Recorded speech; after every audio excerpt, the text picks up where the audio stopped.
politics worked. Okay. First bone to pick with you. Why should politics work? But aren't we proving now that if we make it not work, we can shut the government down? Because we started this thing in the world back in the 18th century that you could actually govern yourself. And people who disagreed from different parts of the country, right and left, the Federalists, the Anti-Federalists, could actually come to an agreement and make the government work. That was our belief from the beginning. Got us into some trouble. Got us into some trouble. We've had a civil war. Yeah, when we didn't. We've got a budget deficit. I mean, that's what happens when the government works. The government gets bigger. No. Do you believe you're calling it the slim down too, aren't you? No. When it gets together and people actually agree, then it moves on, and we progress into the next century, and we move into the next period of our history. We don't just keep fighting over the same old things. Well, no, but you're implying there has to be some compromise in politics. Like in life. No, That's why we have a Congress, because we have a vote. And it has to be 218 in the House or 60 in the Senate, and then we go with that vote. That's how it works. Is this too complicated? Yes, I believe in standing on your principles. Which means don't compromise. No, Reagan never did. He did so. No, That's he what the did book's not. about. He did not. That's what it's I don't care what the book's about. I don't care what kind of Harry Potter fantasy you've written here. Ronald Reagan stood on his principles and punched Gorbachev and knocked down the Berlin Wall. When they went to Geneva, they didn't have an arms reduction agreement. They didn't get rid of the Soviets got some of their arms. What? Soviets got some of their got rid of their arms. Reagan said, that's right. They both take away your arms. They got rid of all the arms in Europe as a first step, and then they began working on the intercontinental weapons. They did a really great thing. They ended the threat of a third world war. That's what they accomplished. Because they knew Reagan was willing to push the button on the evil empire. They did? They did.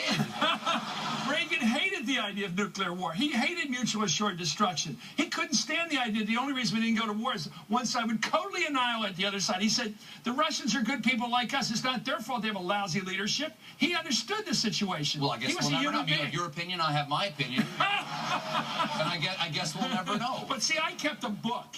What is that? Is that recipes? What is that?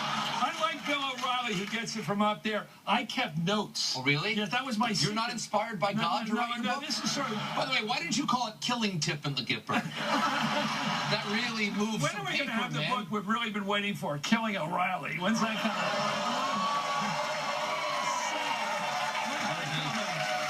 I'm not saying it wouldn't be a big seller, but it might be a little cry for help.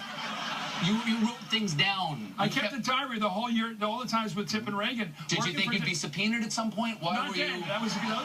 Today people worry about that. I knew I had to keep my record. You say these guys got along in some way. They fought all day and they got together at night. When I first met Reagan, he said to me, I said to him, welcome to the room where we plot against you. It was up at the Capitol to break the ice, you know, like you do, break the ice. And he said, oh no, not after 6.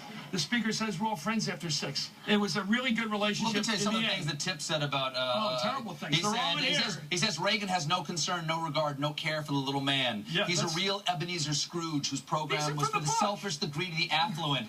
He said the real evil is in the White House at the present time. He's cold, he's mean, he's got ice water for blood. I think I may have written that one. Anyway... But what Reagan also had said, he's one of the things like they had their St. Patrick's Day party, and at the end of it, he'd say, you know, Tip's, he wrote in his diary, by the way, it's on the record, he would write, you know, Tip's a real pal. He can really like you and be your friend, and then try to knock your block off. And that's the way they saw each other. And Ron Reagan, his son, told me that when he would come home at night around the house, he'd say how fond he was of Tip. So this is personal stuff. If Reagan were in the White House right now, do you think we'd be at this impasse? No, because Reagan had one great strength that Jimmy Carter didn't have and maybe Obama doesn't have yet.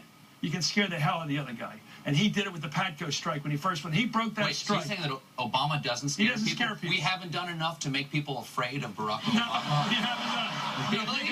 I've tried so hard, Chris. It's better to be feared than loved, and that's the problem because these guys from right-wing districts are not afraid of them, and they're willing to just stick it out against them. That's why I think this government shutdown is going to go on for weeks. You think Reagan was a better president than Obama is? In the end, yeah. In the end. Do you think Reagan... Because he ended the Cold War. And it's hard to beat. Hard to beat that, baby. Yeah.